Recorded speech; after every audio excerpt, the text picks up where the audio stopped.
30 on October 9th, 2023. And I would like to call the Cultural Resource Review Board meeting to order. I would like to start by taking roll call. Robert Olson. Present. Janet Jordan. Here. Christine Newman. Here. Susan Jeldrup. Here. Blair Knighty. Leslie Keys. Here. And Nick Jonahak is present. So we have a full board today. Thank you for being here.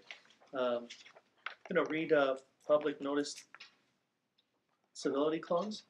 And do we have someone on the phone? Are they off hold now, or can they hear us? Yeah? Okay. Yes, sir, I can. All right, very good. The Cultural Resource Review Board serves as an advisory board which makes recommendations to the Board of County Commissioners. This is a properly noticed public meeting held in accordance with requirements of Florida law. Members of the public will be given reasonable opportunity to be heard on propositions before the board as those items are addressed on the agenda.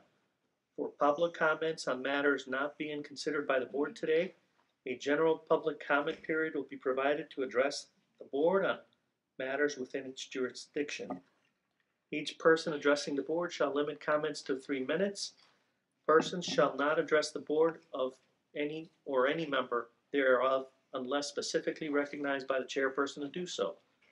Once recognized, members of the public shall address their comments to the board as a whole. Public comment is intended for the board to hear from the public and shall not be considered an opportunity to demand immediate responses from the board or its members. Board members shall not engage in dialogue with persons making public comment unless the question or comment is directed through the chair or made with permission of the chair. Good. I would like to see if we have any general public comments for items not on the agenda. And Yes, I do. Thank you. very good. You'll have 3 minutes. Mr. Thank you Slavin's so much.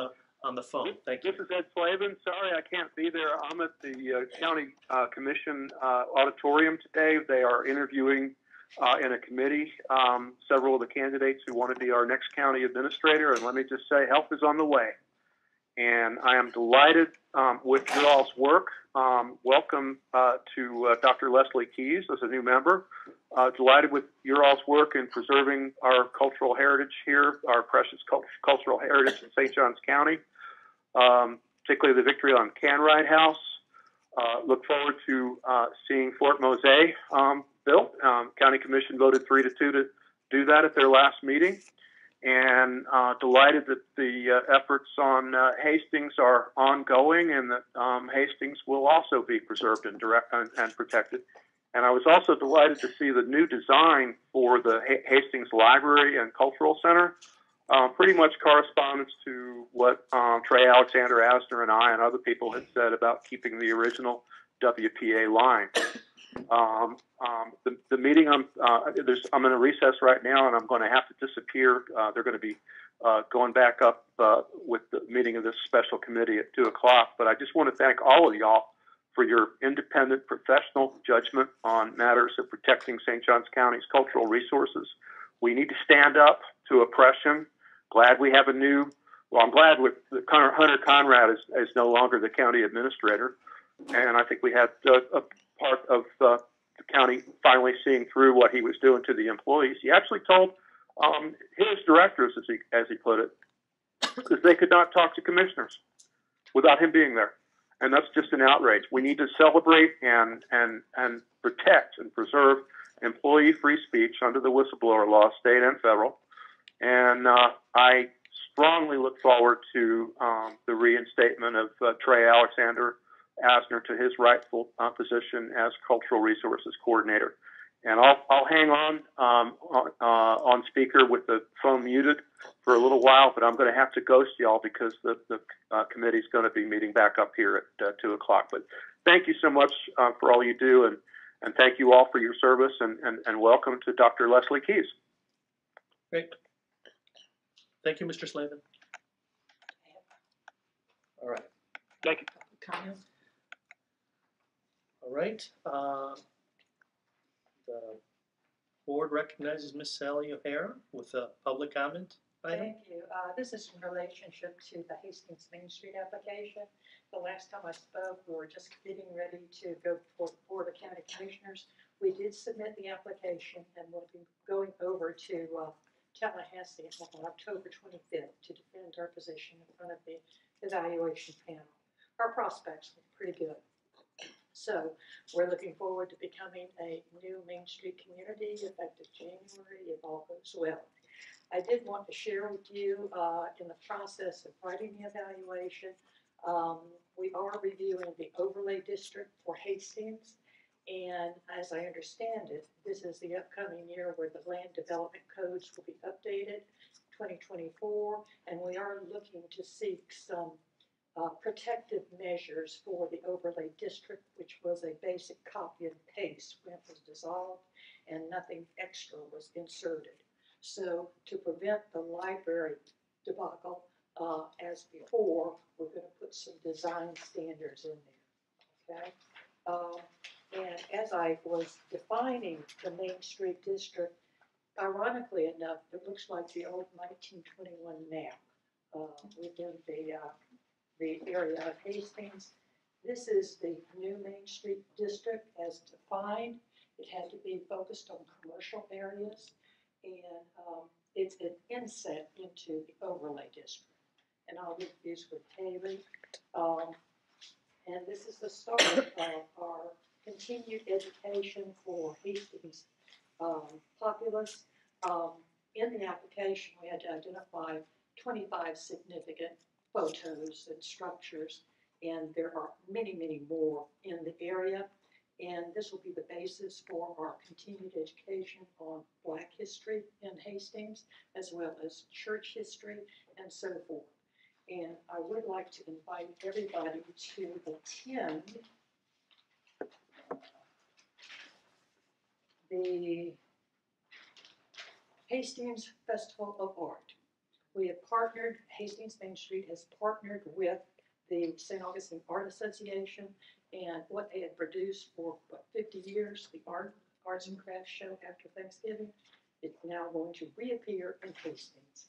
This year will be a one-day event, next year will be a couple of days. But we have the Highwaymen coming, Dr. Seth Branson coming, who is the foremost NBC historian in the state, as well as we received a humanities grant to feature information further on the Highwaymen. So we've got a lot of planned activities out there, and hopefully we will retain the historic character of the area. Oh, Mr. Chairman, can I ask? Yes, Mr. Olson, question? Yeah. Just a question about the Hastings Main Street. Well, first off, I think it seems great, the outcome that you all have helped work the community toward on the library. So great job on that. Is there a vision for, I mean, there's a huge amount, nice amount of storefront commercial space now coming available on Main Street at Hastings. Is there a vision for the kind of mix that would go in there, or is that something that Main Street is going to be developing? It's an ongoing process. We're going to meet with Karen Taylor and some of our leadership to hopefully define some of the standards like we want to put into place. And within that, there will be the look and feel of the Main Street community. We've got a few sketches that have been mocked up, and it looks nice as far as what is expected to the street to morph into. And yes, retail, mixed use, further is defined. We've already got Juniper Market going in and Chocolata Bakery going in, plus some other prospects. Grocery store among them. And you're going to keep the hardware store. Oh, absolutely. It's so much care. Historic. Mr. Chairman, Yes. comment? Ms. Keys? Sally, I would also encourage you to send information to the Division of Historical Resources to the Bureau of Historic Preservation. I can give you room and ask Casas. Yes, because they need to know where you are from a review of compliance standpoint, survey and planning, and all the things that they're working on. Okay. Yeah. Sure. Thanks. Thank you, Ms. Keys. Anything else on the Hastings district? I know we're talking about it later as an agenda item, something similar. Okay. Through the chair, real quick, before you proceed, can we Sure. just, on the record, we have Hallie Barkley with the staff liaison for you, Brian Malk, who's also county staff. We have Commissioner Joseph, who is your BCC liaison, and I am Keely West with the Office of County Attorney in the meeting. Thank you. I apologize. That's okay. Thank you for that. All right. Any other general public comments from anyone? Next is the approval of meeting minutes from the August 14th, 2023 meeting. Just a comment about that. Ms. because Sheldrup, yes? Guys, in the meeting minutes on the second page, I had said that the October 9 meeting is Columbus Day and is printed here as August 9, so just a small typo. Okay. Got it.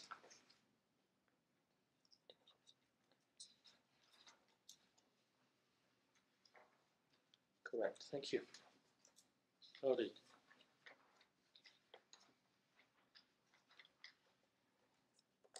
All right. Do I have to make a motion for the approval of the minutes? So that would be an amendment, so you would move, somebody could move approval of the minutes as amended. Okay. So, Second. Okay. So we don't have. We're good.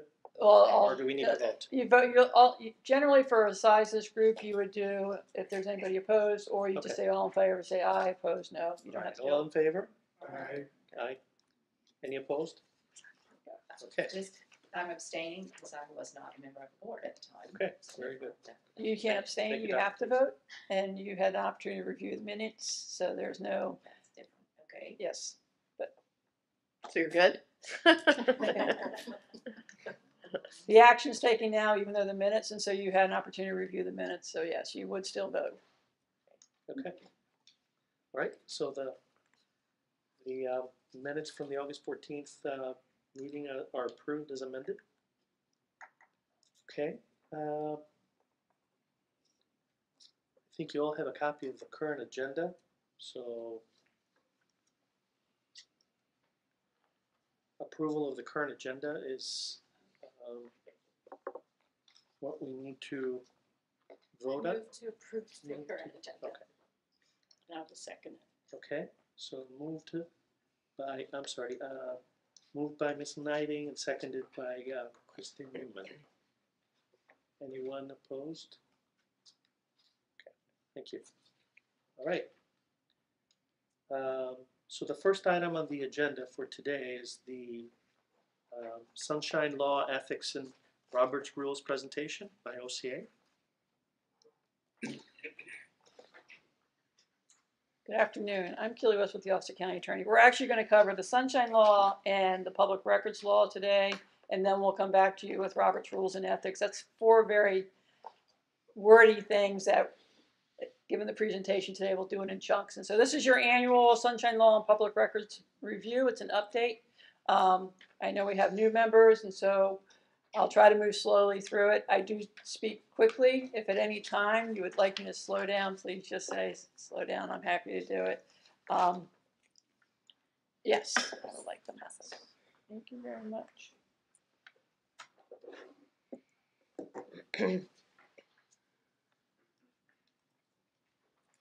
Is it working from that far? It might be out of range Okay. if you want to sit here or with her. No, I'll go switch. Sorry, technical difficulties. Switch for now.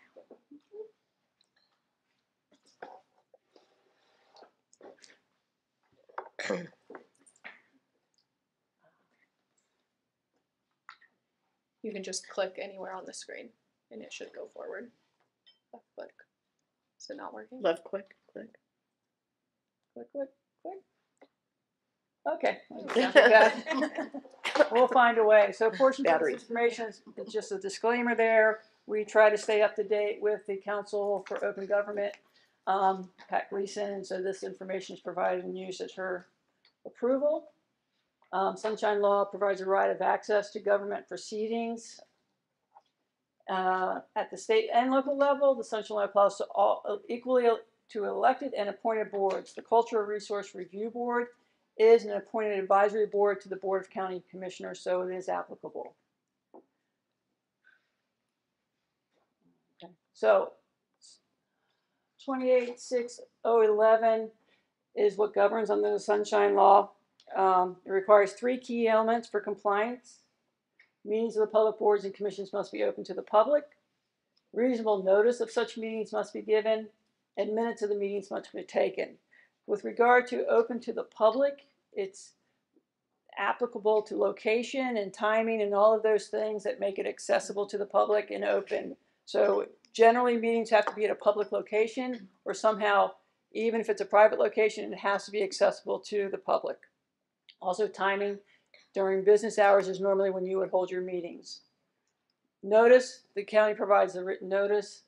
They publish that the yearly meetings, and then if there's any special public hearings that have to occur, sometimes you will have a public hearing related to a landmark or something like that, that will also receive a notice related to the public hearing.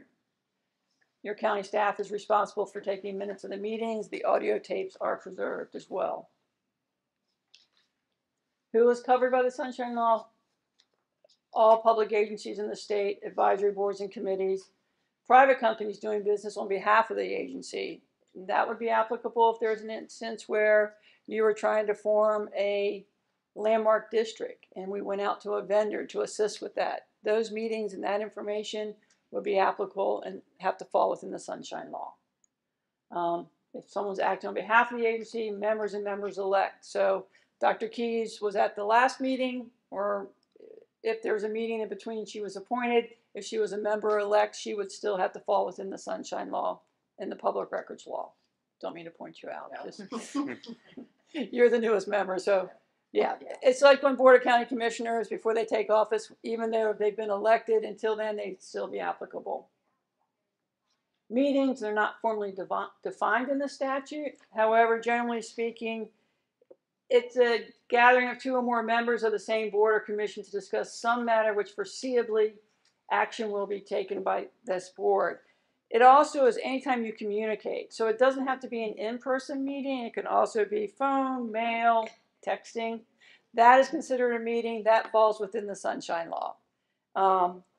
As long as it's with another member of the board, and it's something that is reasonably likely to come before this board. If you're texting about the great win on Sunday with the Jacksonville Jaguars, no, oh boy, I got a bad audience. There's no issue there. You can text about that type of stuff. Or Taylor Swift with Kelsey. Yeah, that's what I was expecting. Okay, there we go. Thank you. So something like that. You can text about that. But if it's related to the board, don't text, don't email.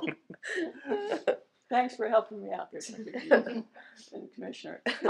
Doesn't have to be a formal meeting, and you have to be in the same place. Like we talked, written correspondence, telephone, electronic, Facebook. Facebook is a big thing. So if you're commenting on each other's Facebook pages about something that might come before here, we caution you not to do that.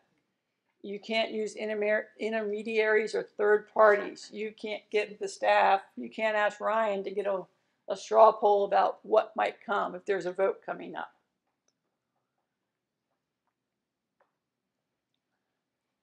So you're not prohibited with staff or non-board members, but they cannot be used as a liaison to communicate information between the board members. You can't do that. For example, board cannot ask staff to poll the other board members to determine their views on a specific issue. You can't circumvent by delegating the authority to act on its behalf to a single member or staff person. If there's a landmark application, you can't delegate that decision-making on that application to Haley or to Ryan. You have to take that action. That is your job as the board. You can ask for fact-finding and information gathering. That's okay. You've asked staff to go out and get information about Hastings. We have a speaker. They coordinated that effort. That is fact-finding and information gathering. So there's a distinction there. we put this up here because it's happened. So inaudible discussion or passing notes between board members may violate sunshine law, even if it occurs in a public meeting. Not in this local jurisdiction. I've worked in others where text messages was an issue during a vote and people were seen texting. There was a public records request and they gathered those phones to get those text messages. So we're not saying you do this. A lot of this stuff is just cautionary. So we just put that out there. So at this point, I do a little different. What can you do as opposed to what you can't do? So you can talk with other board members about family, sports, Taylor Swift. You can talk about that stuff. You can have a holiday party and you can invite your other board members if you like them or don't like them. But you can't discuss board business at the party, but you can still have the party. You guys operate in a smaller arena than most, and so you may cross paths frequently, but you can do that. You can be on the same panel at a community forum, but you can't discuss board matters or something that would foreseeably, and we don't like you to crosstalk. So if you're on a panel and you're having discussion about architecture, and that's fine, and it's a general conversation, and Dr. Keyes or Member Jordan is on that same panel, that's okay. We like you to let us know that, and then sometimes as a matter of caution, we may notice that just because it's public notice, and that if we really think it's going to be a public meeting, we will have somebody take minutes there, because remember the three things: has to be open to the public, has to be noticed, and there has to be minutes taken. So just let people know if you're going to serve on those same panels, and we can assess that. We already talked about emails. Emails, again, if you run across a great article about historic preservation, historic research, you can send that article to your board members, your fellow board members. We ask you not then to communicate back and forth in it. You just say, hey, this is something I ran across, it's great. But we ask you not to then say, oh, it wouldn't be a good idea to do this or that. So you can send email information. You'll often see when Ryan or Haley send you an email, they'll say, please do not respond all. So please do not respond all when you get that message. We try to make sure that we are having you abide by the statutory requirements. Notice, public notice must be given, the public must be given reasonable notice that that meetings are subject to the sunshine. So we do provide notices to all of our meetings. Again, if it's a special meeting or a public hearing with regard to one of the matters that you are tasked with making decisions on, we will provide additional notice for that. Public participation. The public has the right to present and be heard at meetings where decisions affecting the public are being made. It's not absolute. We can adopt reasonable rules which require orderly behavior and allow for orderly progression of the public meetings. As you know, we do have limits on public comment during your meetings and any public hearing. So we do have adopted policies with regard to that, sorry. Reasonable rules and policies, time guidelines, procedures for representative groups or factions to address the Board of Commission at meetings in which a large number of individuals wish to be heard. Procedures are formed for public comment. I think in this board we use public comment cards. Okay, and we designate a specific period for public comment. So all those are allowable and keep us in compliance with the statutory requirements. You cannot ban videotaping, tape recording, or photography at public meetings. So if somebody wanted to come in and take pictures, if somebody wanted to come in and video, they can, as long as it doesn't disrupt the flow of the meeting or disrupt the business at hand for the board. There are exemptions. Only the legislature can create statutory exemptions to the requirements of the Sunshine Law. It requires a 2/3 majority. It can't be broader than necessary to accomplish the stated purpose, and there's always a 5-year sunset provision, if not sooner. This came into play during the COVID-19 pandemic. How do we have meetings, boards, and commissions and still have them public access and things like that? So there were some exemptions created both by the legislature and executive orders from the governor. If that comes into play, you will certainly be providing information with that from your board liaisons. Violations. If you take action at a meeting that violates the Sunshine Law, the action is void ab initio, which is just a fancy word for saying it's not legally valid. So if we didn't do the proper noticing, or if it was a closed meeting and we didn't do it in front of the public, those circumstances, it wouldn't be a valid action.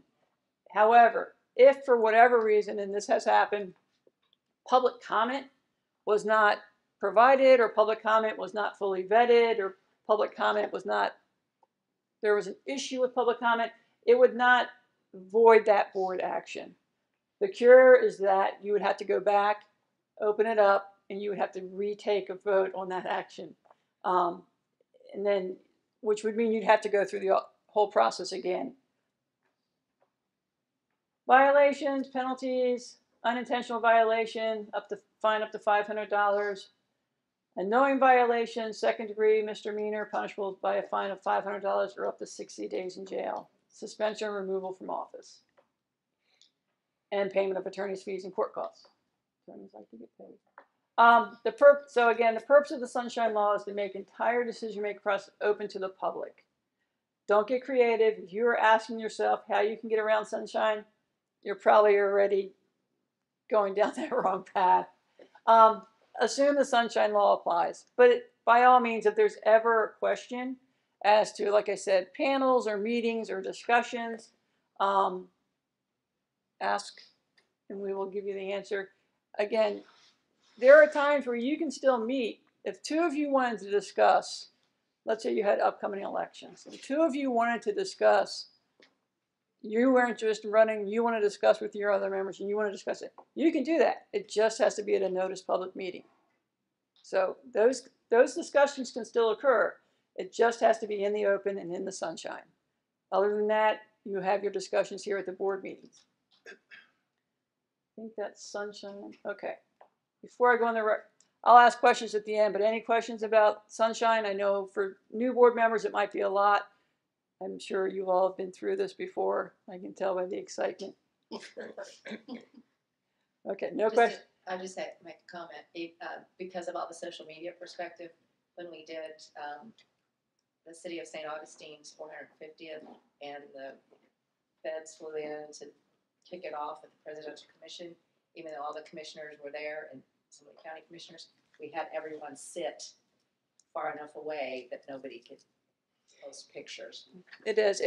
And sometimes what it is perception. It really is. It's perception. Sometimes I will caution in bigger boards or commissions that it's the optics of it. If you're getting ready for a vote and you're going in before or after the meeting, no whispered conversations, no things back and forth, because it gives the optics that there might be conversations happening, and a lot of times that occurs, and so we ask you not to do that. Public Records Act provides the public a right to access to records of state and local governments, as well as access to records of private entities acting on behalf of a government. Constitutional right. Florida has a very broad public records law found in our Constitution as well as in our statutes. Article 1, Section 24A of the Florida Constitution, you have a right to inspect, copy any public record made or received in connection with the official business of any public. It's a very broad definition. It's a very broad statement. We further define it statutorily to include all documents, and it means everything that are in connection with the transaction of official business by any agency. The Supreme Court has interpreted this definition to encompass all materials, and they limit it to perpetuate, communicate, or formalize knowledge. And so that's a little tricky. For our boards and commissions, all of the documents you receive and that you send to us, we treat as public records. Pertaining to agencies, it must be maintained in accordance with public records retention law. So there's a certain time frame that we keep our records. 5 years. 5 years. Thank you. We didn't practice that. Great job, Brian. So when you email staff about information related to the board, we archive those emails. So we maintain those emails. If there's an email back and forth between two of you about board information, we don't archive that. You're responsible for that record. One, it's a violation, but two, you're also responsible for the record, even if it's a violation. Are not sent to county staff should either be maintained by the board member or forwarded to staff for retention. And then if you don't transfer your records, you'll be responsible for writing the copies to staff. And then if you, at the end of your terms, all records should come back to the county if you have any. Penalties for violating, there's fines, there's a level of knowledge, intent, in violating the law. We ask you just to make sure all records get to staff. Attorney's fees, again, there's attorneys. There's information, myfloridalegal.com. It's good information for both Sunshine and public records. Government in the Sunshine Manual is also a good resource. That's what I have on my desk every day. We get numerous public records requests. So there are exemptions to public records. Not many of those exemptions would be applicable here, but I have other clients I work with are Health and Human Services folks, and so there's a lot of exemptions there. And then the Florida First Amendment Foundation. If you receive an email that asks you, can you send me information from the board meeting, that's a public records request. Forward that to Ryan or Hallie. We have a process at the county to fulfill those requests. And as it comes to you as a board member, you have to do that because we are required to respond appropriately and in a reasonable time. And so we have a process in place. And it doesn't have to be a written request. So sometimes if someone says, hey, I need to get that board, those board minutes, can you give them to me? You don't make them go back and write it. Just say, I will get that to the right person. And so if you let Ryan and Hallie know that information, they can go through our public records process. We have a process to make sure we get all the records, and then we have a process to make sure that we're tracking all the records. Again, we get numerous public records requests. And you will, sitting on this board, I guarantee you get emails with public records requests. So when you get those, forward those to Ryan and Hallie, and they will make sure that we get them answered properly. Any questions? Kelly, sorry, my voice is bad. Give us an example of what all public records mean. You gave some good examples, but what am I missing here? What happens if you get something from a constituent that asks for knowledge? Is that, Nope. What do you do? So it would have to be something tangible. So it would have to be paper, or that can become text or something like that. Public records doesn't involve questions. Public records didn't say, what's your knowledge of this? We don't answer questions on public records requests. And that's not to be rude, but that's just to make sure that we're complying and we're giving them what we have available. We do not take information and put it in a different format. If we have spreadsheets, we give them spreadsheets. If it's an email with Microsoft Outlook, we give it to them in Microsoft Outlook. If it's text messages under Apple, we give them in the Apple format. If they have an Android, they figure that out. So it really is, it's just mostly tangible. It's the audio recordings and things like that. But as far as knowledge and things like that, that would fall along the lines of questions, and we don't really answer questions under public records requests. Any other questions? Again, I'll come back to you. We'll talk a little bit about ethics and voting conflicts and stuff like that. And then Robert's Rules of Order. Okay, that's it. Thank you. Thank you. Switch real quick.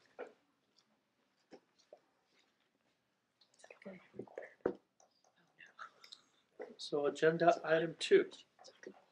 Review and recommendation of Robert Olson's seat. This is not Robert Olson's seat. Is that a way we characterize it? Mr. Olson's current seat. Mr. Olson's current seat. Open position. Open Yeah. position. Thank you. So I have a general question for Sure. staff. Is Mr. Olson eligible to to reapply and stay on this Yes. board? Okay. That's He good to know. served, this is his first full term now coming to its end, and so this will be for his second full term. Okay, and that's a 2-year term, correct? 4 years. 4 years. So Miss that we are Dr. doing a little Keyes? Robert's Rules of Order, I would like to make a motion to recommend Robert Olson for a second 4-year term, in part for his first 4 years of service, also in part for his professional qualifications as an architect, which reinforces and strengthens the professional qualifications and therefore assists St. Johns County in maintaining its certified local government status in the state of Florida and the United States government. Second. So the motion has been made by Dr. Keyes to approve Mr. Olson's second 4-year term on this board? Recommend. Recommend. All right, and it's been seconded by Miss Sheldrop. So you might want to open up for public comment at this time? Yeah, I'll open up the floor to public comment on this item.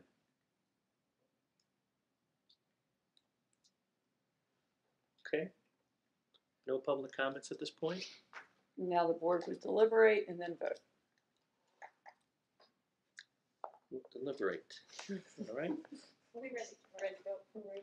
So all in favor, you just say all in favor. No. I'm learning. I think maybe we could say all opposed or all in favor. We do have to vote. Yeah, you do. So you would just do all in All favor. in favor of Mr. Olson coming on for a second 4-year term? Aye. Say aye. Aye. Okay. Any opposed? Not opposed? That passes so the unanimous. Yep, good The job. motion passes unanimously. Congratulations, Mr. Olson. Welcome back. Yeah. All right. We'll put a name tag on your chair. Next item on the agenda is the Hastings Area History Presentation Discussion by Mr. Leonard, Greg Leonard. Welcome, Mr. Leonard. I'm glad I have more than 3 minutes. Yeah. Actually, I'm on the agenda to speak at the legislative delegation meeting. It's coming Friday, so I have 3 minutes there. So I did tailor this down. My good friend Sally there has sat through this twice, and she knows that there's no fat. There's a lot here. Hastings has a rich history, and the story I'm going to be telling you isn't really just about Hastings. It's about southwestern St. Johns County.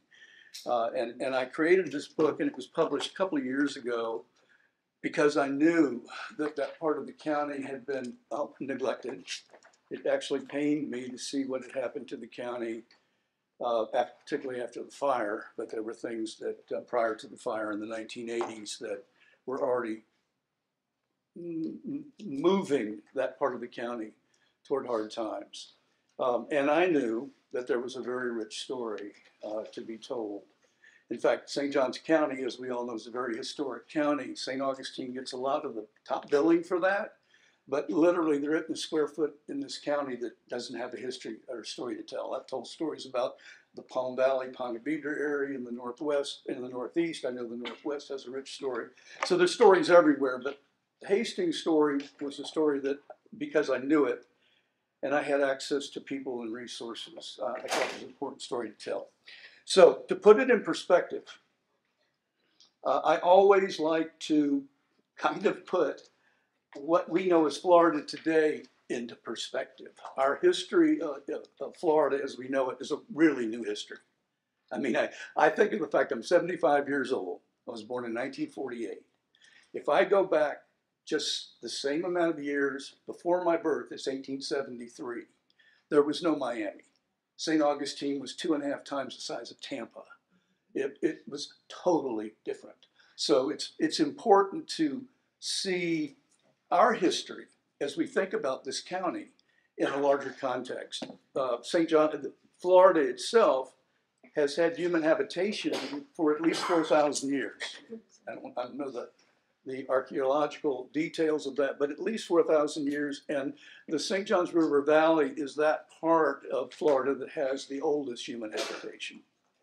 My point in saying that is that those Temaquan tribes, that's what they eventually became, that lived along the river, had unlimited access to abundant game, fish to eat from the time they arrived thousands of years ago, essentially up until certainly the Spanish arrived in 1565. And they were decimated, and for a variety of reasons that many of you know, they disappeared by the 1700s. But Florida stayed about the same as the Florida they knew until the end of the 1800s. So, I mean, we really have to put this in perspective.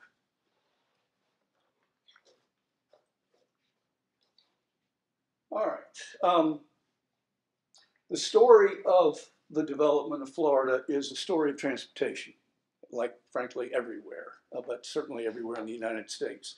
So it started out being driven by the steamships, sailing vessels that could come down the rivers or along the sea coast and bring those few people who came into the state of Florida. There were no railroads to speak of in the state of Florida until the 1880s. There was one primary railroad that ran along the north tier of counties between Jacksonville and Pensacola. There was a railroad that David Yulee built that I'll touch on in just a moment that ran from, that he built right around the beginning of the Civil War between Fernandina Beach and Cedar Key that's highly relevant. I show this picture of a painting by Martin Johnson Heaton, who's one of my favorite landscape painters, partly because they're beautiful and partly because they're old Florida.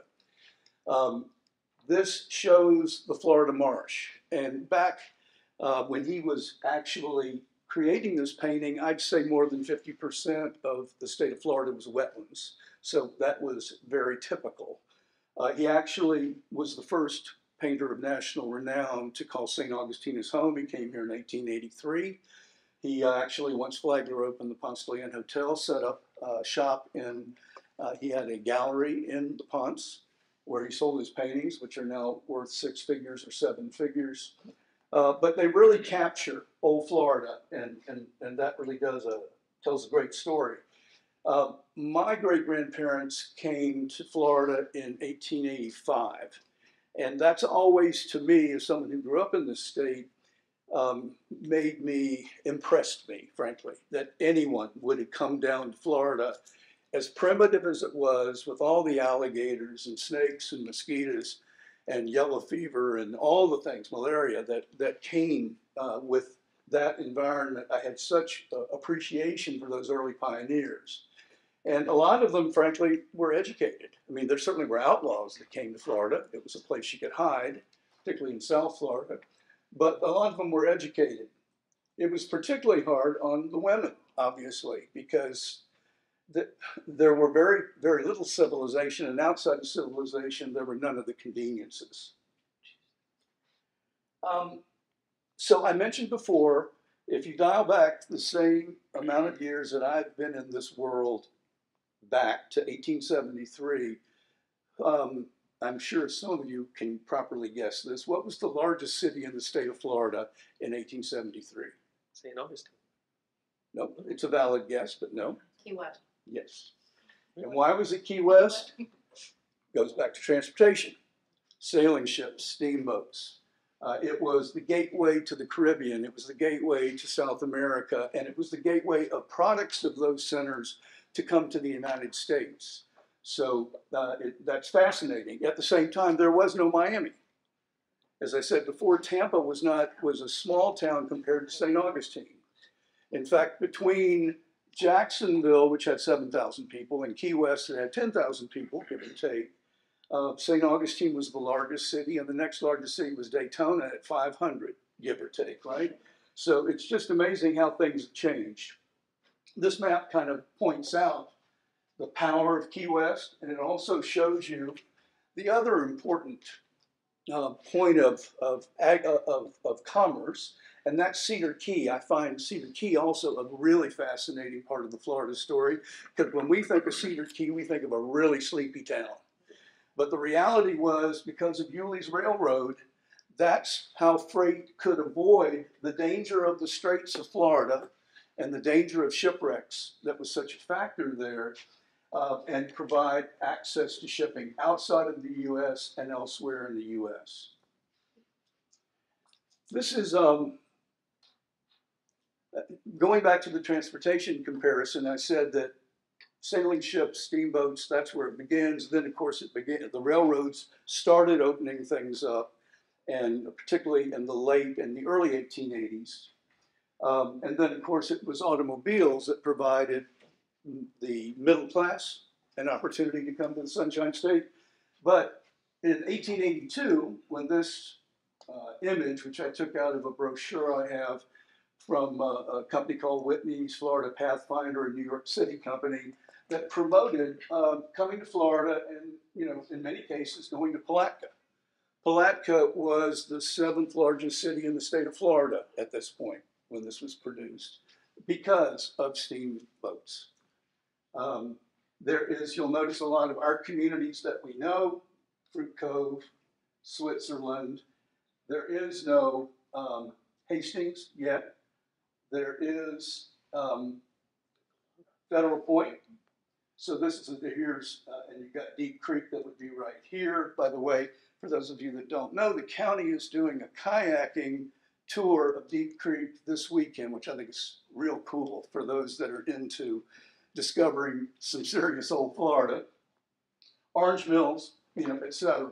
And this was the railroad that ran from Tucoy to St. Augustine. That was the earliest railroad in St. Johns County. So the steamships were important. The city of Jacksonville was built in 1882. Typical of major steamboats, the freight and the machinery would be on the bottom floor. The passengers would be here, the captain's up top. It really was there were many steamboats on the St. Johns River, but that one had a life of 40 years on the St. Johns River until that kind of transportation became obsolete. So another reason that the Hastings story is relevant is because of this guy who changed the face of St. Johns County and St. Augustine in particular. He first came to St. Augustine in 1878 because of his wife Mary. Of course, at that time, he's in New York City. He's relocated there from Ohio. He's gone to New York City. He and John D. Rockefeller have built the Standard Oil Company into one of the most successful companies in the world. He's wealthy many times over. And his wife is ill. His wife has a respiratory disease. I think it was probably tuberculosis. It depends what you read, whether it was advanced bronchitis, whatever, but it ultimately did kill her. But her doctor suggested that they come to Florida for her health, which was kind of in vogue then. Get on a steamboat, go to a warmer climate during the winter, and it might help you survive, particularly tuberculosis. So he and his wife went to Jacksonville. And this is a stereo view from that period. That's what downtown Jacksonville looked like. Looks like an old Western town, doesn't it? Calvert. Here's another picture of downtown Jacksonville. They stayed at the St. James Hotel. He was not impressed by the accommodation, and he said that there really wasn't even a beach to enjoy because, of course, Jacksonville is nowhere near close to the ocean. Particularly in those days, there's no Beach Boulevard or the railroad that eventually went down Beach Boulevard to the beach. So he took his family to what was already being promoted as the oldest city in the United States, and he landed at scenic Tucoy. And this is roughly what it looked like. This is a picture from the 1880s. The view from the steamboat. And this relatively famous picture from the Florida Archives shows how people were transported before the railroad actually had a steam engine on the railroad. They came by horse cars. So Flagler and his wife and their son come to St. Augustine at nightfall by this type of conveyance. It took several hours to get to town. And he was quoted in the Jacksonville News Herald at that time as saying, "We arrived at nightfall, the accommodation was very bad. So 1878. Most of the visitors are consumptives, TB patients. And in place of wholesome food, the Flaglers were served canned meat and canned vegetables. So, I mean, he and his wife, they are coming from affluence in New York City, and they're coming to this backwater and having a very bad experience. She's ill, he hates it, they go back. So his first impression of Florida was certainly not positive. This is a photograph of St. Augustine before the Flagler era, which I think is always important to kind of level set. You know, there were hotels, there is no pavement, and that, of course, is a view from Fort Marion looking down the bayfront south. And here's a photograph looking from the area of the park and the public market, you know, what commonly is called the slave market, looking north along the bayfront, up toward what was called Fort Marion at that time.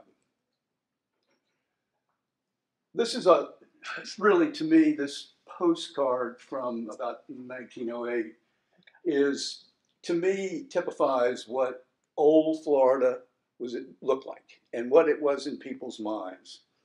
And even though the Spanish arrived here in 1565, and that was part of the era of Spanish domination, for them, St. Augustine was always a backwater. They never put much money into the town. It was always really an afterthought compared to other locations in Europe and in Central and South America.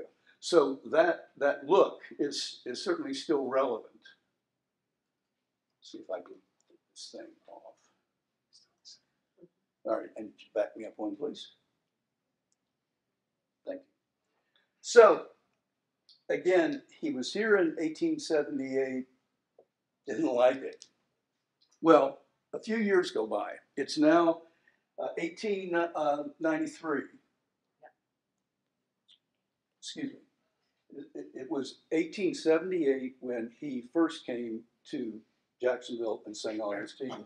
In 1882, he's hospitalized with a liver condition. He's at his estate on Long Island.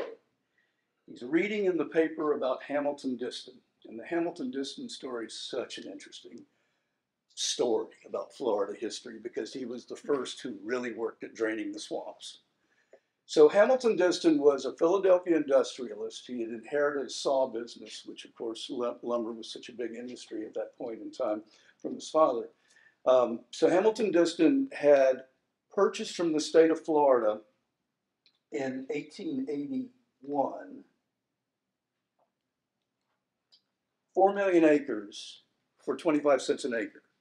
It was all swampland, and it was swampland that was given to the state by the federal government back in 1850 as part of something called the Federal Swampland Act. So the vision that Diston had was, if I can drain the swamp, that land will become really valuable. So he does that. He drains the first 2 million acres, and agricultural projects start. This is over towards Kissimmee. You know, this is kind of the headwaters of the Everglades, really, the water that's heading south to the Everglades. He drains it, and agricultural and livestock projects take off. So gets Flagler's attention. And he decides that he wants to come back to check out this state that is literally giving land away in exchange for development. And I'll touch on that a little bit more in the future. So he comes back to St. Augustine, December of 1883, and he is pleasantly surprised by seeing the town has really improved. And this is from a separate interview in the newspaper of that time. Flagler told a friend, "I was surprised when I got there. There'd been a wonderful change in the former state of things. Instead of the depressing accommodations of the years before, I found the San Marco Hotel that had been newly built, one of the most comfortable and best kept hotels in the world, and filled not with consumptives, but with that class of society one meets at the great watering places of Europe. Men who go there to enjoy themselves and not for the benefit of their health. I liked it well enough to stay, and since I couldn't sit still all the time, I used to take daily walks down St. George Street, around the plaza, to the clubhouse and back to the hotel regularly because that's all there was to do. But I liked the place. I liked the climate, and it occurred to me very strongly that someone with sufficient means ought to provide accommodations for the class of people who are not sick but who come here to enjoy the climate, have plenty of money but could find no way to spend it. That was kind of the light bulb going on over his head, right? And I think that he really was looking for a new adventure at that point in his life. So he's here. That's December of 1883. By February, he's seriously involved, in February of 1885, he's seriously involved in the plan to build a hotel.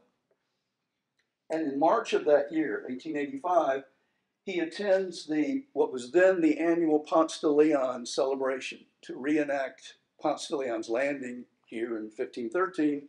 He's so impressed by it, he decides, I'm going to put a hotel right in the middle of the city, and I'm going to name it the Ponce de Leon Hotel. This is the architectural drawing that Carrier and Hastings did, not the same Hastings that we're going to be talking about in a moment.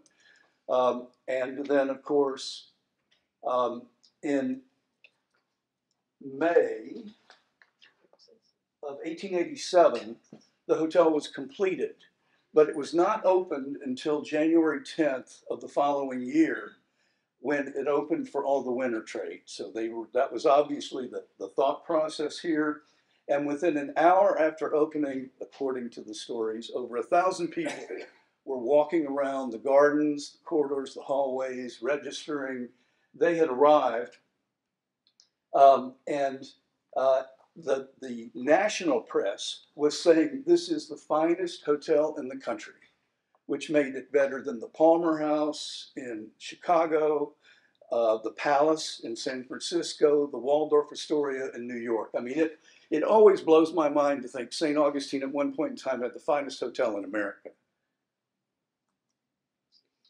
That was a kind of a view of the railway station at that time, as that was developing to take all of those people by carriage to the Ponce. One back, please. As an aside, Flagler had acquired the railway line that connected St. Augustine and Palatka from William Astor in 1888. He had started purchasing railroads because the railroads of the time weren't adequate for the needs of building hotels. First, the Ponce, but then, of course, he very rapidly started building to the south, whether Ormond Beach, Palm Beach, ultimately Miami.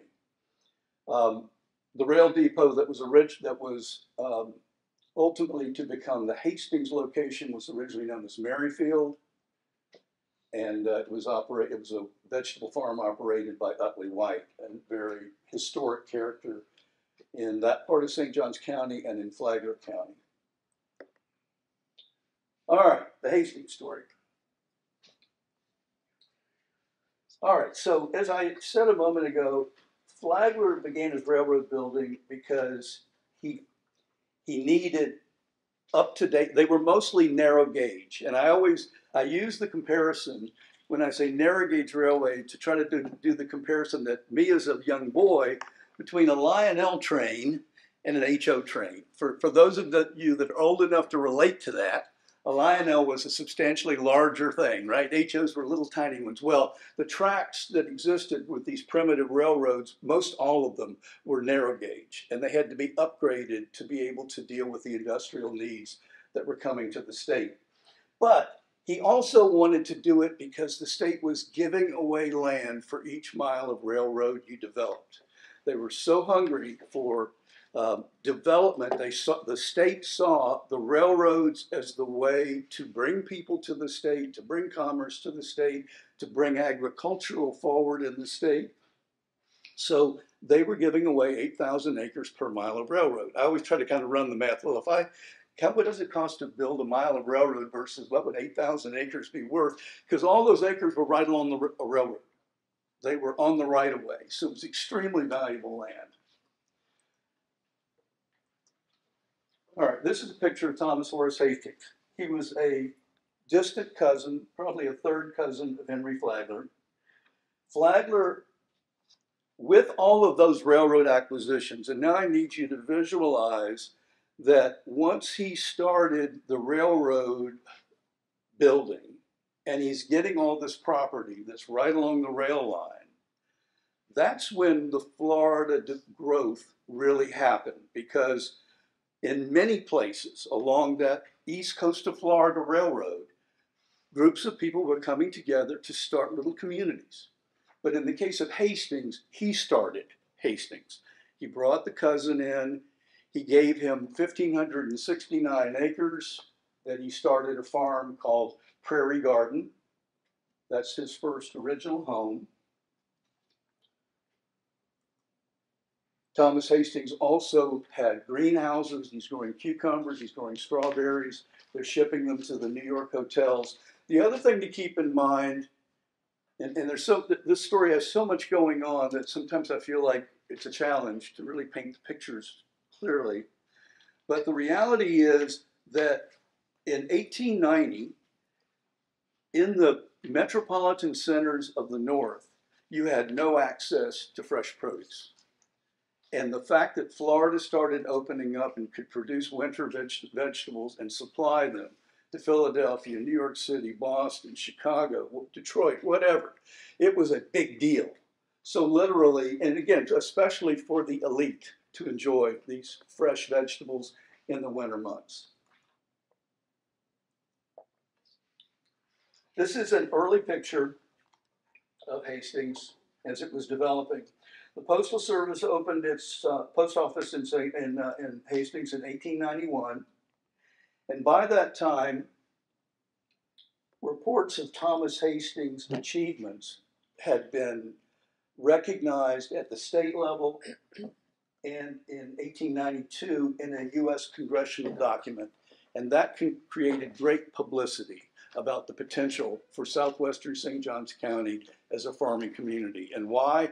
Rich soil, easy access to artesian wells, to water, and a temperate climate.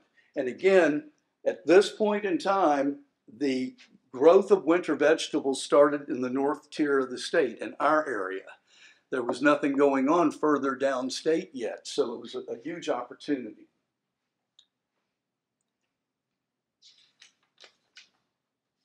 The crop of choice fairly quickly became potatoes.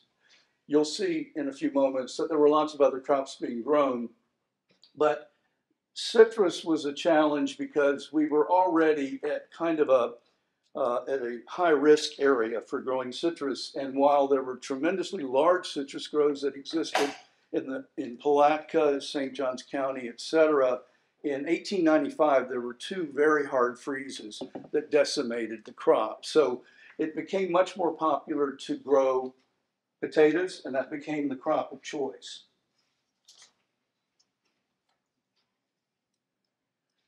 So Flagler is accumulating all of this land. Ultimately, he gets over 2 million acres through building railroads, through building the rail line. And he starts a company that many people in St. Augustine know, called the Model Land Company. There's a whole area of St. Augustine that's associated with that. And it was based here, as FEC was based here. This is an ad that ran in a publication that his Model Land Company produced called the Florida East Coast Home Seeker. Very interesting publication if you can get your hands on it. I know the local historical society has a few copies of it. But this was an ad that ran in 1899 in that issue. This was actually my great-grandfather, and that was their home.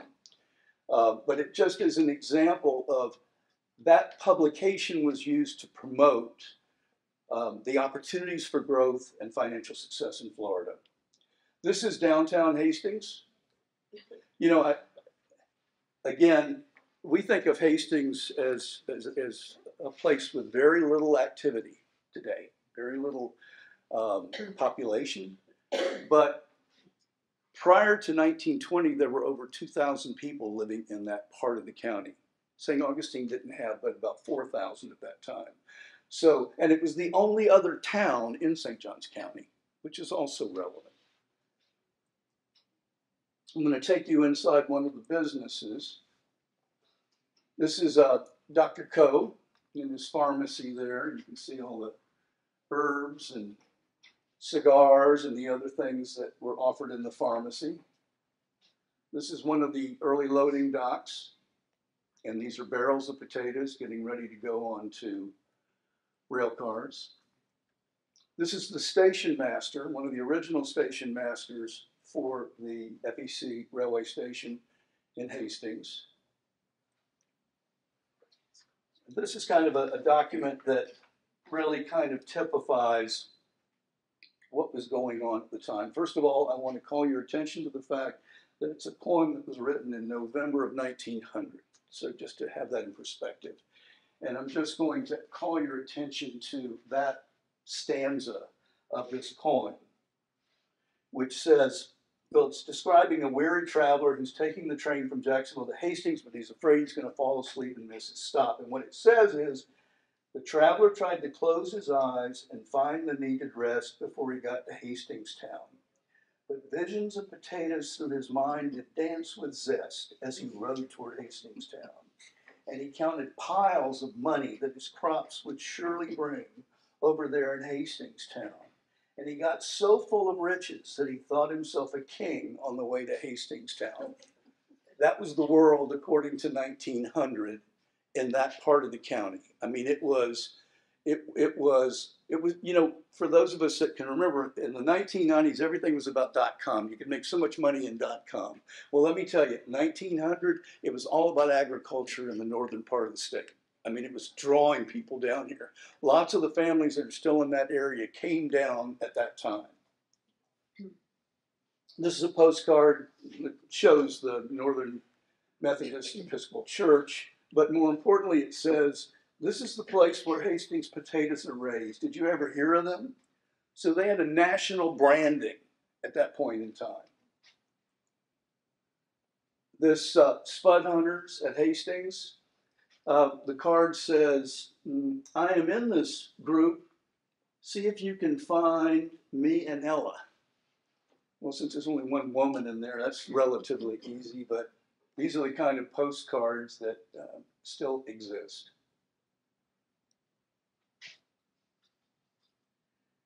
So we get past 1900, Hastings and southwestern St. Johns County, because this is not all about Hastings. It's about orange mills, it's about spuds, it's about Elkton, because Elkton developed the same way, in its own way, like Hastings, because as the railroad came through there, that gave them the ability also to ship their crops to market. This image is showing this in the season of April to June when potatoes are being shipped. It says right now, potato shipping yard, 60 cars per day. And supposedly as many as 100 boxcars a day of potatoes were shipped in the heyday out of the Hastings area. So sleepy little Hastings, as we know now, was a totally different dynamic, not a little more than 100 years ago. This is the Hastings Hotel, built in 1908. Guests could pass the time sitting on the deck up here and listen to music from the band shell that was around the side here. The bank was in the building there. You can see it's all horse and buggy. And you also had the potato buyers in their suits sitting in the restaurant there in the hotel while farmers in their work clothes were coming into town to get a tool from Farmer's Supply or one of the other businesses. So by 1910, the downtown is built out. This is the used building. It was a department store. E.G. Coe's Pharmacy was in here by this time. The Oliver Plow Company was in there. There was a women's hat shop in that store. I guess in the days before air conditioning, women's hat sales were a big, big deal. And the post office was also located in that building. While the automobile was developed in the 1890s, it really didn't have an impact on our part of the world until, frankly, just prior to World War This was the Palatka Road from Hastings. It was a horse and buggy time. But big changes were coming. Dixie Highway is another one of those fascinating stories. This is a great image of the Dixie Highway. I think I got this one out. It was originally in the old potato growers building in Hastings, and I was able to get a copy of it. I want you to notice this is the first paved road from Michigan to Miami, essentially, right? And it's a brick road. Parts of it still exist. I'm sure some of you have been on the section that runs from State Road 13 south of Hastings to Bunnell. It's a little adventure to do that. And it's a 1-lane wide road. So if you encounter anyone, somebody's going to pull off. It's quite a different time. The Dixie Highway came from Jacksonville south to St. Augustine, then it went southwest to Hastings, and then turned southeast to go down to Ormond and Daytona Beach. It literally put Hastings on the map, because if you were one of those tourists driving from the north to experience Florida, you would, can you back up one please? You would want to experience, you would be using this road, and all of the businesses in Hastings got the benefit of all that tourist traffic, whether it was the hotels, the grocery stores, the restaurants, etc. A parade was organized from St. Augustine to Daytona, and it was celebrated all along the route. This is 1916. It became such a big event that locals started decorating their buggies and their horses and their cars. It was like the Rose Bowl parade coming through. Once that group of cars got to Hastings and stopped, they had a major political gathering there at the coal storage building with the politicians singing the praises of what the highway was going to do for the town, for the county, for the state.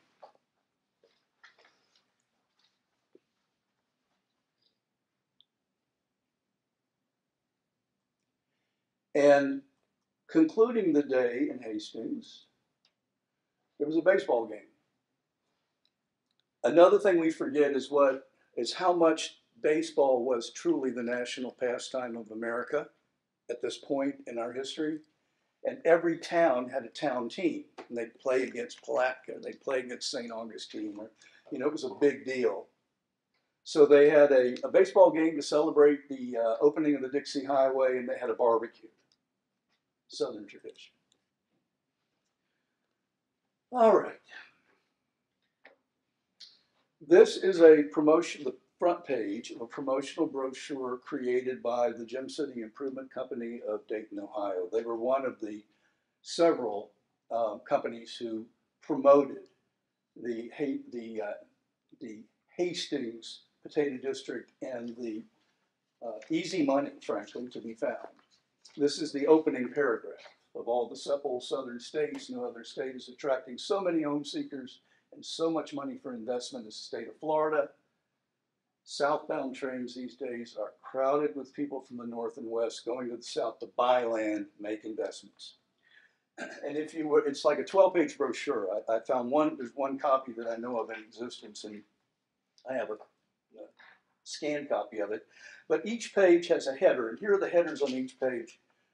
Buy a farm that gives you large profits. A great variety of crops are grown. Why there is no competition. Independence, health, and profits. These were the themes of the pages. Where potatoes turn into gold. The land of sunshine and health. An ideal climate. That's a stretch. Combine pleasure with business. That's the way our area and the Hastings and southwestern St. Johns County was being promoted. This is James Parkhill. He operated a business based in St. Augustine and in Hastings, selling land. You'll always identify him, and you'll see him in several of these pictures as we go through this. His brochure was created in 1917. So I mentioned earlier that potatoes weren't the only crop. This is the Wetumpka Fruit Company Citrus Grove. Of course, you probably are aware that I've submitted a request for a state marker for at the location of that property.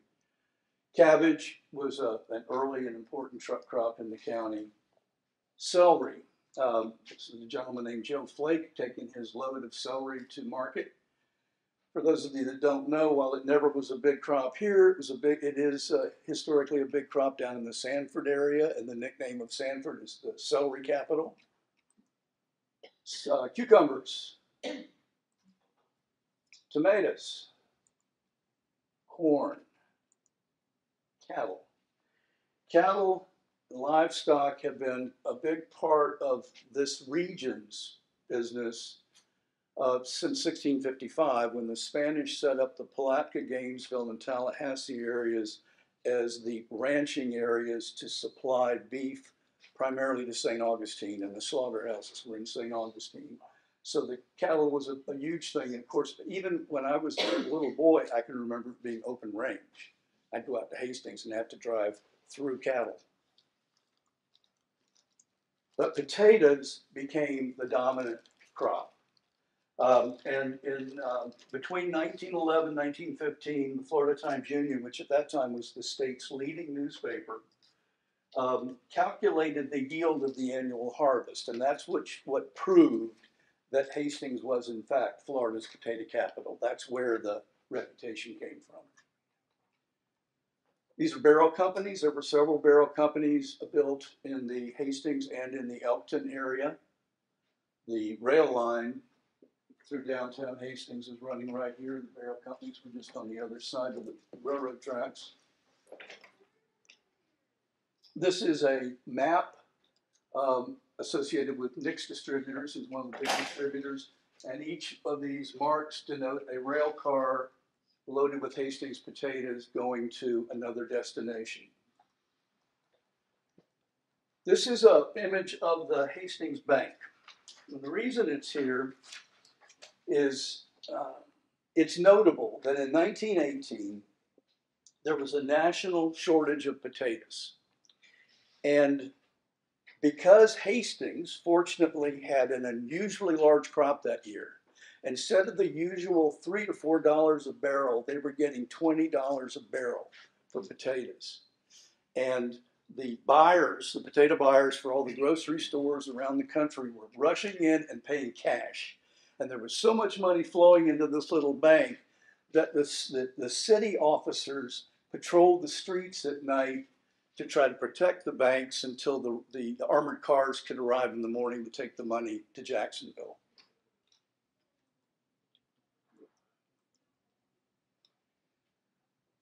We're still in the era of World War I. This is a group of the local women being trained by the Red Cross to address the needs of the community of their families with the Spanish flu. The Spanish flu was essentially the COVID of the 1917-1918 era. 500 million people worldwide were infected, and the world population at that time was just 1.6 billion. So it was, and there in St. Augustine, there are some cemeteries full of people who unfortunately died with the Spanish flu at that time. So it was a huge deal. This is 1920. This is just before the vote for the 20th Amendment and women's suffrage. And that's a group of Hastings people, highly motivated to see that law get passed. This is the first auto repair shop in Hastings. And as you can see, it's kind of at the crossover time between horse and buggy and automobiles, so they can still do blacksmithing as well as repair your automobile. Hastings Motor Company opened in about 1923. It actually was very successful until the Depression hit. It went out of business at the beginning of the Depression in October of 1929, but it reopened as Stanton Motors. That's the building that's still there in Hastings, and it's been recently renovated there. And that was a big part of the commercial activity, retail activity, certainly in Hastings for 50 years. So I'm flashing forward to 1929. Haley, what time did we start? Did you look? Around 2:05 to 10. Okay. What I usually say at this point is you know, if you drive to Hastings today, you can't believe how bustling it was 100 years ago. I mean, there's no place to park on the street. I mean, they're really active businesses along the street. This is the depot in 1929. This is one of the 30 or so freight trains that came through Hastings 30 times a day. So a lot of rail traffic going through. This one was known as the Potato Special, and it's there at Hastings in this shot. Potato buyers, wheeling and dealing. So Hastings had its own newspaper in this period.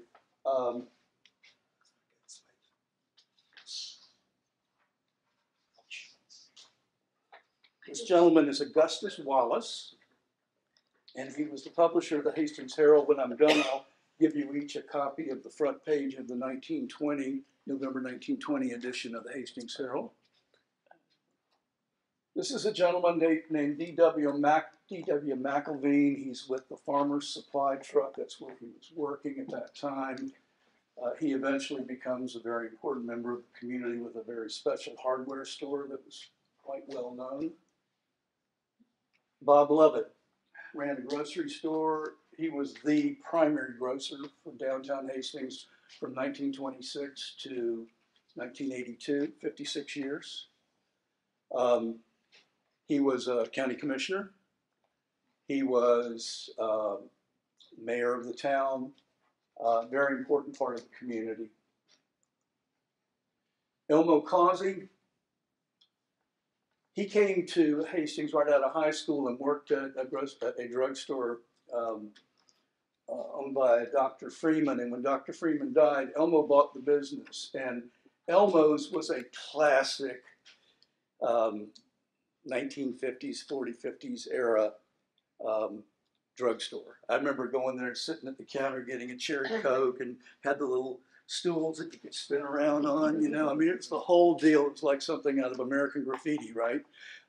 It was a wonderful place to go and has a lot of stories associated with it. Another very important business in little old Hastings was the exclusive women's shop called Carlisle's.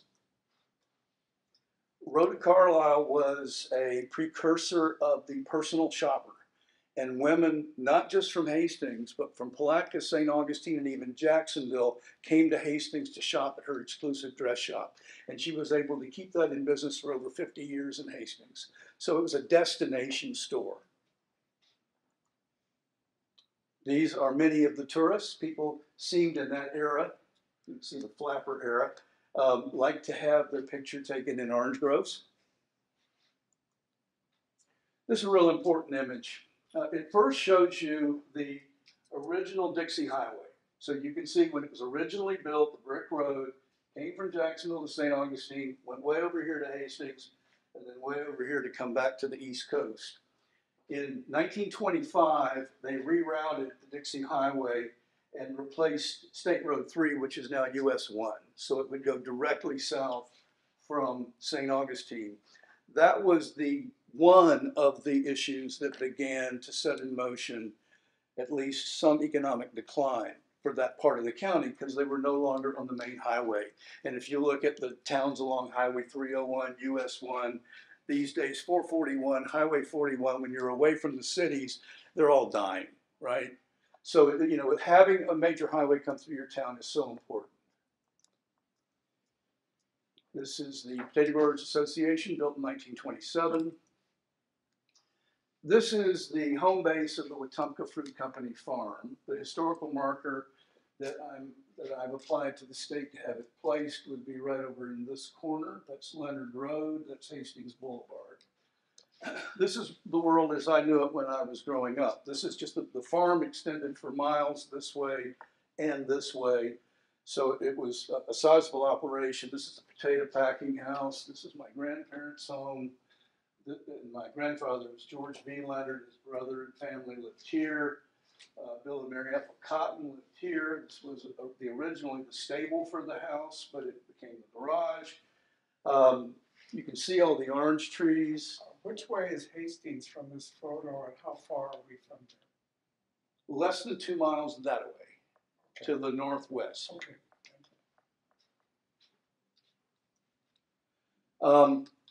Wetumpka Fruit Company acquired the rights to the Prairie Garden brand, which was the brand established by Thomas Horace Hastings. And these now are kind of freely circulate. I've given a lot of these away because I still was able to access some when the business closed down.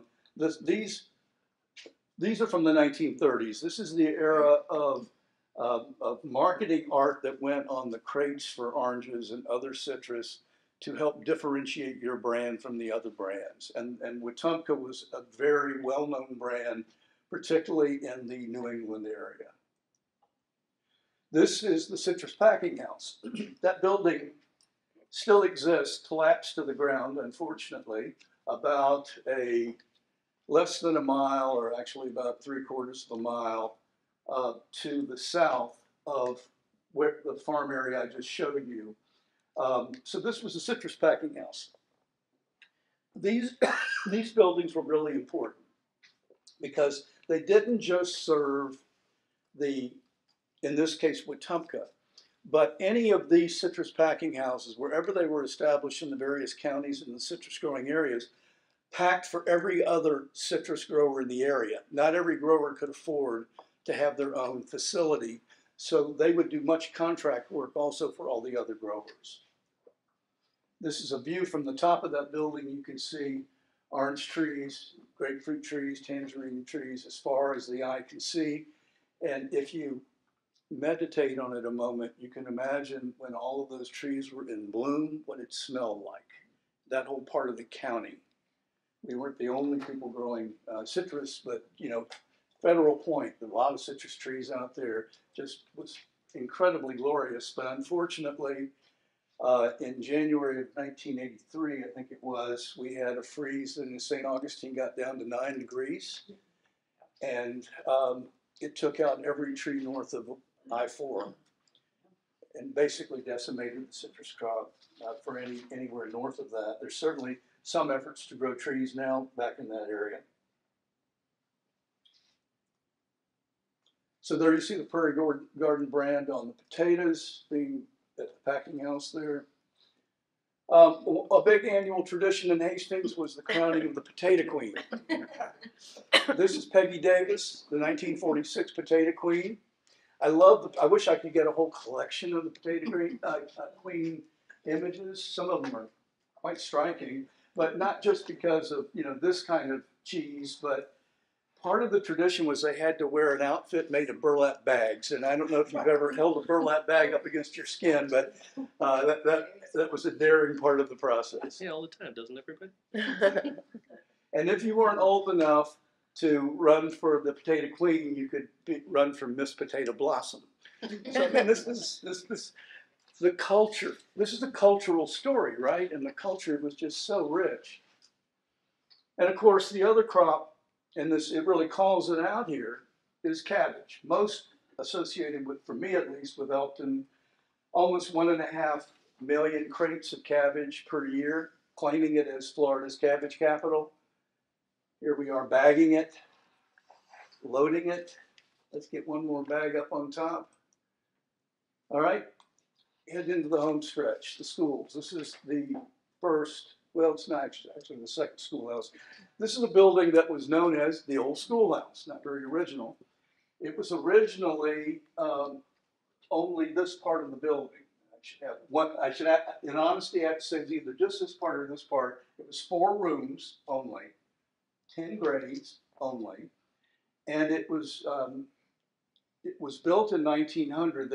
Schools actually started in the 1890s in a home, but the population of the children in the community was growing so fast they had to get this up, and then they had to quickly expand it so that it could accommodate all of the young people in the community. This is one of the classes. of that group of young people from the old schoolhouse. This is from 1920. Okay. Hastings High School, as we recognize it today, the current public library in Hastings, also some government buildings there. This is the postcard that was created to celebrate the opening of that school. And they had a big parade from the old schoolhouse to the new school. So all the school children, the teachers, community members who wanted to participate, participated. They had a military band. They had a Scottish Highlander band that was in St. Augustine participate. I mean, it was just a huge event for the community. Brought the whole community together, and that was 1925. One of the graduating classes from that school. You can see how small that graduating class was. That was prom, actually, right? Pardon? The previous photograph was probably prom. This is the graduating class, right? This is definitely the graduating Yes. class, but they're different years. Yep. What I love about this energy is the energy of the photo. I mean, that same thing that still exists today, that hopeful energy of what your whole future that lies in front of you may bring. The marching band. Hastings High School was a small school. I went there for a few months in the 7th grade. And I learned very quickly that either you were going to be on the sports team or you were going to be in the band. And I was a real skinny kid, and I ended up in the band. But you know, the bottom line was these were part of the culture of the community. And the band marched everywhere. I mean, of course, marching in downtown Hastings here, but it also marched in St. Augustine. Any chance it had in the area, it would be putting it on. This is an Easter parade in St. Augustine. That's coming down St. George Street, the Neptune Grill that used to be on the corner there.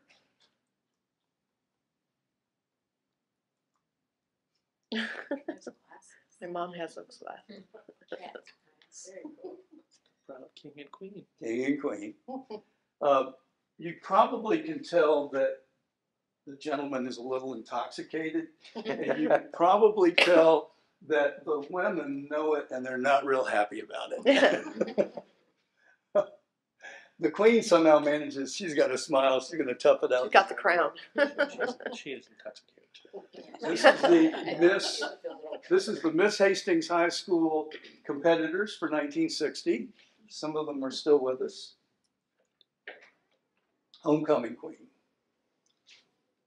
She had kids already? Brothers and sisters? I was gonna say. She had kids already. That's her court. Yeah. That's her Sports. Okay, sports have always been a big deal in the Hastings community, and because of the proximity to the river and the forests, hunting and fishing were huge, but football is historic for the Hastings community, and I'll touch on that briefly. Here's an image of the team in 1941. In these days, when they hired a principal, they apparently didn't tell the principal until after the hire they were also football coach. It kind of got thrown onto them. Fortunately, it didn't stay that way forever because usually an administrator doesn't make a good coach. This is a gentleman named Tommy Tomlinson.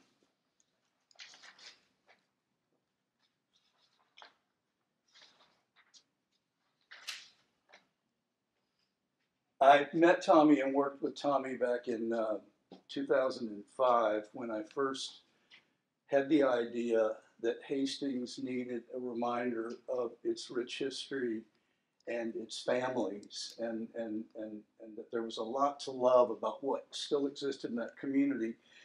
But in order to create that, which was a PowerPoint presentation that I gave at the high school building there, in 2006, I put together a group of people that were associated with the public library. They were called the Friends of the Library, and they were all, frankly, the elders of the community, but they knew the history so well, and they helped me organize 1,400 photographs of the county, of Hastings and the surrounding area into a PowerPoint presentation. Tommy was a part of that.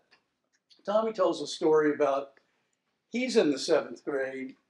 He's in study hall at the end of the day, And two of the biggest senior boys show up there to recruit him to play on the football team. And they say, you know, you're gonna try out for the team? And he said, my mother won't let me. And they simply said, it starts at 3 o'clock. So he ended up being a very important player for the team. He was all conference by 46, 47. But he started playing in 7th grade, right? Cheerleaders, big part of the school spirit. All right, now we're hitting 1962. You probably can't see all of this, but you can. This was the year that Hastings High School won the conference championship. These were all the headlines, and they beat much larger schools like Bunnell, Crescent City, Baldwin. The cumulative score for the year, Hastings 361-20. I mean, I could only dream of the Gators doing that. Anyway, great stuff. And one of the secrets to their success, not only in this year, and by this time they were being coached by Herman Foots Brumley, was their weight training. They were like, this is like, for those of us old enough to remember, Nebraska football in the 1970s. These were all the corn-fed country boys who were working on farms all day that played football. Well, that's what was going on here. These kids worked for their families, and they worked for other families, throwing 100-pound bags of potatoes around. And they were certainly much bulkier. This is Foots Brumley celebrating his 100th victory. I mentioned fishing was another big thing here. This is the Coe family in the early 1900s. This is D.W. McElvey, his father, and this is Mr. Brandon, who Brandon, Florida's named for, and he actually fished in bow tie and top hat. That was his standard dress. This was the biggest catch of the day in 1940. 44 pounds of fish caught in a single day on live bait.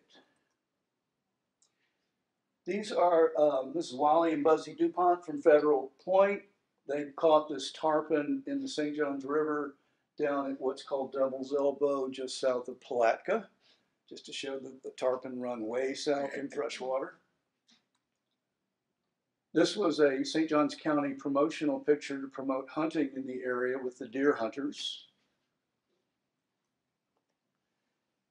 Even when they weren't organized sports, the community took sports seriously. These are competitors in 1958 for the state vegetable judging contest. And every year, Hastings expected to win that. I mean, their kids took it seriously, and this is a year they won.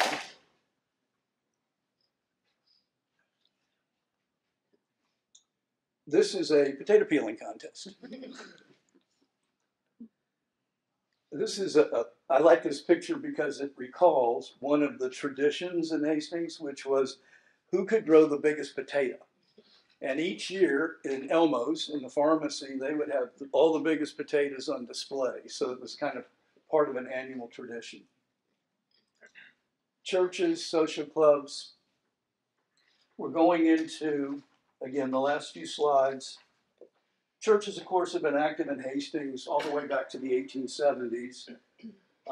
This is Charles Perry McCullough, who started Mount Olive Baptist Church just slightly southeast of Hastings off Highway 13. It's still there today. Originally, services were held in his home. This is St. Paul's Episcopal Church, founded in Federal Point in 1880. This is the Northern Methodist Church in 1909. It was called the Northern Methodist Church because most of the members were Yankees. This is the, the first Baptist church in Hastings was in a tent, and then a storm came along, blew the tent down, and destroyed the piano. So they built this building, and this became the first official Baptist church in Hastings. But by 1927, they had far outgrown that building. This building was erected. It's still there today. This is a women's group called the Wednesday Club. They brought the library to Hastings. They brought beautification programs, women's club, all those types of, and social services to Hastings. They were an important part of stimulating that. This is the Hastings Rotary Club, the City Council.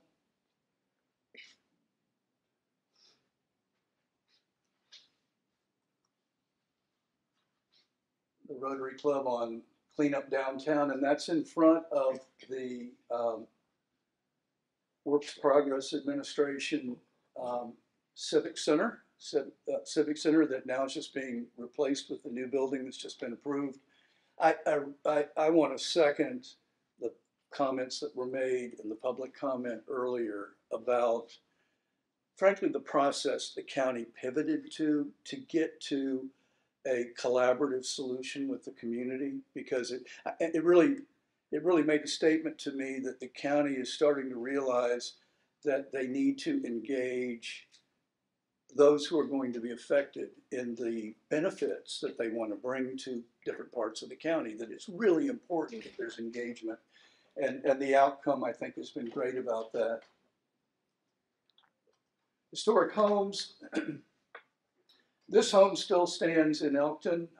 It's the Middleton home. And in fact, Elkton was originally known as Middleton. They had 2 trains a day stopping in Elkton back in the beginning of the 20th century. And people from Elkton could take the train to Palatka or St. Augustine to do shopping. This is my grandparents' home on Hastings Boulevard. This is the Proctor home. This is from about 1909, and this is also on the road just south, up Main Street, headed south out of Hastings. That is a Sears home. I don't know how many of you know, but in the Sears catalogs of the 1910s and 20s and 30s, they sold whole kits of homes. It's fascinating and great variety. I mean, this is a brick house, for God's sakes. And they would ship it all in by rail car, and it could be assembled. This is the original Hastings Potato Capital sign.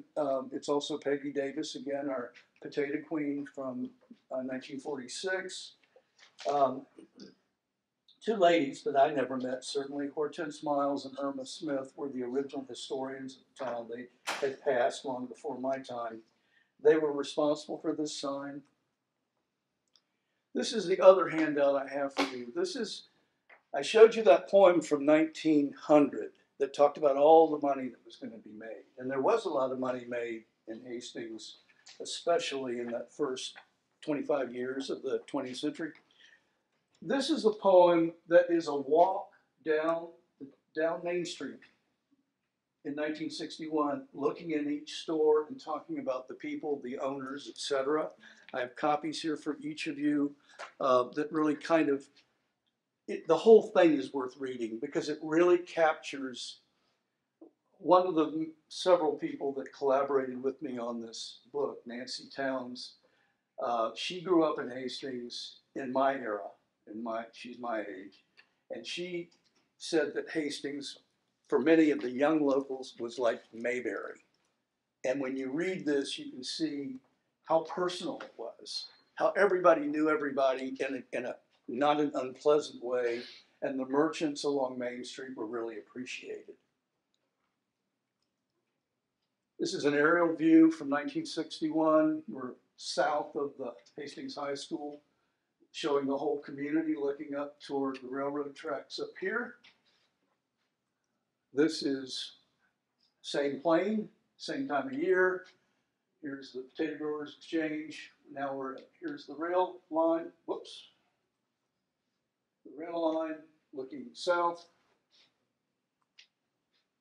Here's the Hastings Potato Capital sign as we know it today. And that's my story. I'm sticking to it.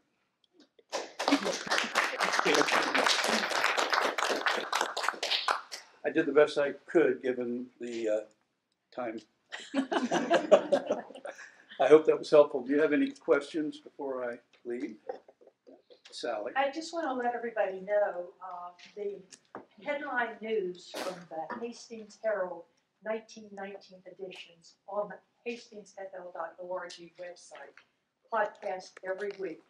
Some of the same problems Would you pass we're these? having today occurred in 1919. Would you pass these around? And Greg, didn't you say that If we have Hastings was the Las Vegas of its time? Remember you saying that during the one together? Well, if I think if I did, it would have been in relation to easy money. Yeah. And the fact that there was, agriculture was so critical. The other thing I'll say about St. Johns County that's relevant to Hastings, before the boom that I shared with you about Hastings, the only agriculture in St. Johns County was subsistence. It was people having their own farms to meet their own family needs. There wasn't really an industry per se. That industry came with the arrival of Flagler and Hastings and the other towns that came up around it. I have to, before I leave, I need to share what little I can share with you about Vermont Heights, because apparently there was a question at the last meeting about it. Yes, just some general questioning at the last meeting, as you guys know. He went out graciously and did some research on Vermont Heights, so he's going to share that with Well, us. it's a fairly simple story. Of course, I looked at the various things that I think you all had seen, that article that was in Folio about you can't get there from here. I drove through Vermont Heights a couple of times. I went to the St. Augustine Historical Society Research Library. What I can tell you is this. In 1898, the post office opened a branch in what you know as Vermont Heights, and it was known as HURDS, H-U-R-D-S. Here's a chronology of post offices that includes it. It closed about 20 years later and went to Elkton. That became the post office for that area. Here is a map showing HURDS on the Dixie Highway. No one, including the Historical Society, has any information about who Mr. and Mrs. Hurd might have been. Certainly Vermont Heights got its name because a developer with roots in the Vermont area bought the property and was going to become the next big developer in St. Johns County. This is the last thing I'll share with you. This is an article that ran, I assume it's the St. Augustine Record, in the July 8th, 1925 edition, Vermont Heights to be marketed tomorrow. So that's when the selling process begun. And what's notable about that is, if you know anything about Florida history, you know choosing to build your dream community in 1925, 1926 is on the precipice of the cliff.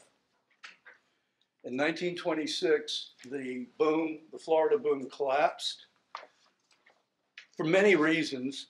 Initially, because there were so many people selling swampland. I mean, there really was so much invalid material being made available in terms of property. But beyond that, there was a major hurricane in 1926. Several hundred people hit Miami dead on. 300 people or so died. And that really kind of shut off for quite some time the enthusiasm of investing in Florida real estate.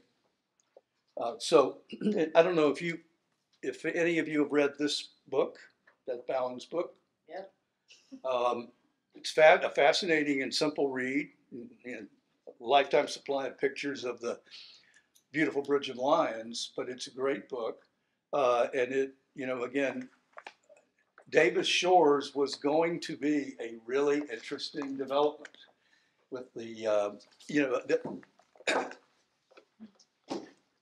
what you have to remember when you go across the Bridge of Lions and you look at Davis Shores, that wonderful community that's there that I used to want to live in, is in 1920, before they started filling it in, it was just marsh. It was exactly the same as when you go across J. Turner Butler Boulevard headed to the beach and you see all that marshland before Marsh Landing. It was that with millions of tons of sand and dirt put on it, which is why it's so susceptible to flooding. I mean, you couldn't build it in today's era, but it's a fascinating story. And the dream was a huge dream, and it could have changed. Almost like Flagler, it was another major idea with Yacht Harbor and all the other things that were planned for it. So that's all I have to share. Oh, I gave out all these? Yep. Okay. Thank you very much for your time. Just 2 cents worth, I'm gonna send you, information, so you know how to reach. On PICO, the Plant Investment Company, which was started by Henry Flagler, Henry Stanford, and 8 of their friends in 1882, which is what started Flagler. So. Okay. Okay. Yeah. Thank you. I appreciate it. I worked at Flagler College for 21 years, so I've written a bunch of books about Henry. Oh, yeah. Well, Friends.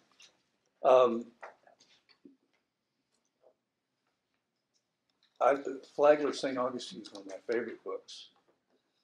You know, it's just, we live in a very special area. And as I said at the outset, every square foot of this county has a story to tell. Thank you. You might not want to go too far for your marker. Your marker's up next, so. I won't go too far.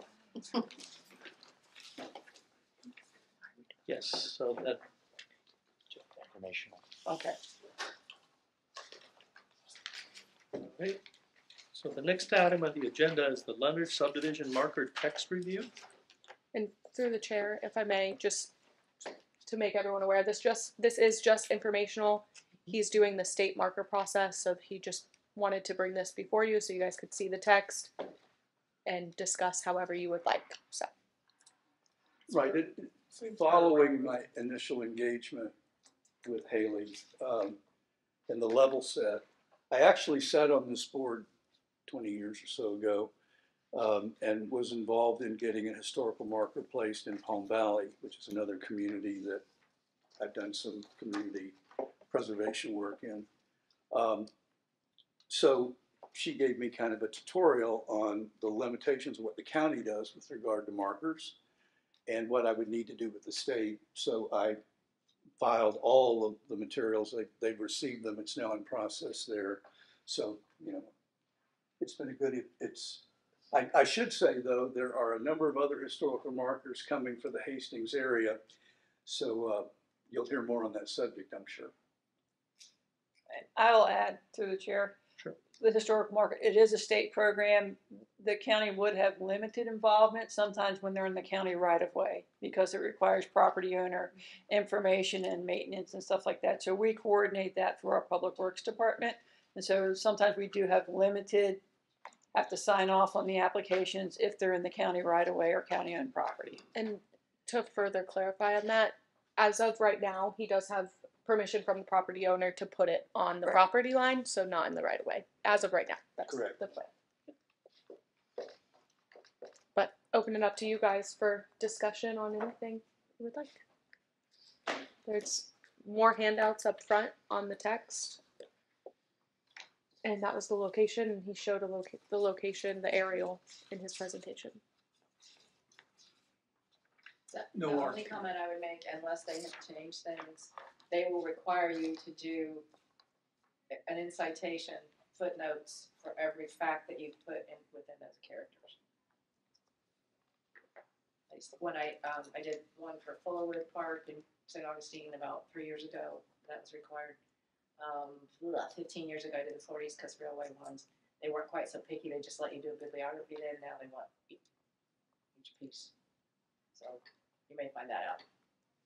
I think my last one I did for the city of Jacksonville, on the application they require that, but actually the text on the actual marker, they had not been requiring that. Yeah, no, I mean, Okay.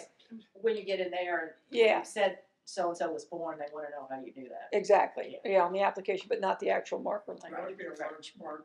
Yeah, just clarifying That's that. boring. No. Thank you for clarifying.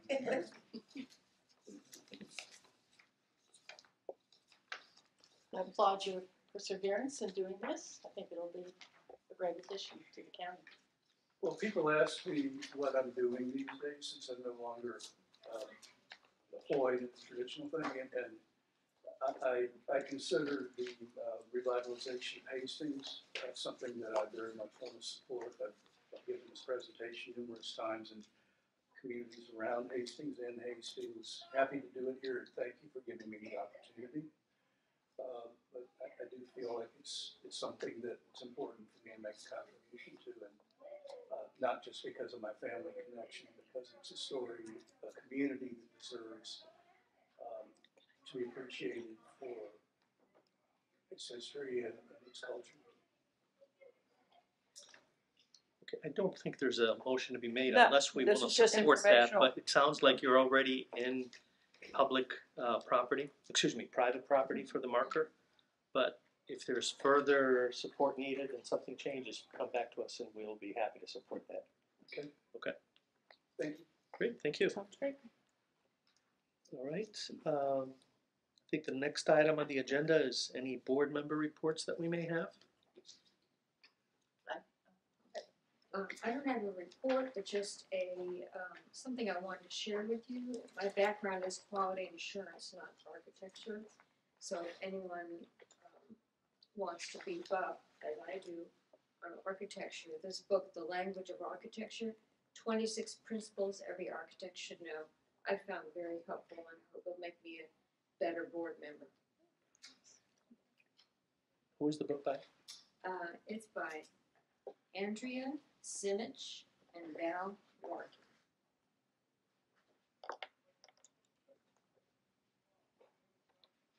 Okay. Board member report? Yep. With comments? Go I ahead. do. Yeah.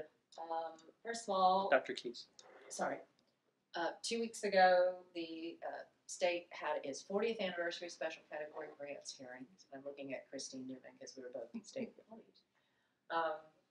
And all 3 of the St. Johns County projects ranked well. The Lighthouse Keeper's House rehabilitation will receive just over $240,000. This goes through a legislative process, but the delegation meetings, as somebody also noted, they'd be there Friday. I will be there Friday too for this. The Ingram House, which is the 3rd piece of a block on Memorial Presbyterian Church, and the manse and the house, all 3 were damaged by Hurricanes Matthew and Irma. So this will be the 3rd one there, recommended for full funding of $500,000.